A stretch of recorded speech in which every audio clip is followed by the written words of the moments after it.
এক সকালে ছোট্ট ইঁদুর জঙ্গলে দৌড়াদৌড়ি করছিল।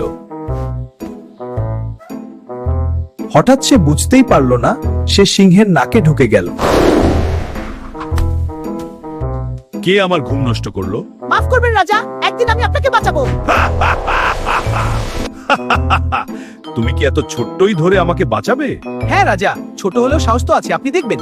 কিছুদিন পরে সিংহ শিকারীর জালে আটকে গেল।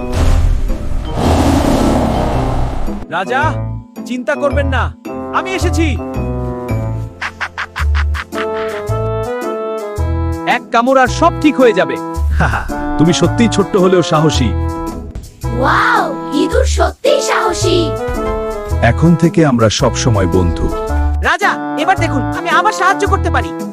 তুমি আবার ছোট হলেও শারীরিক সাহস দেখাবে তো? আমরা সব সময় বন্ধু।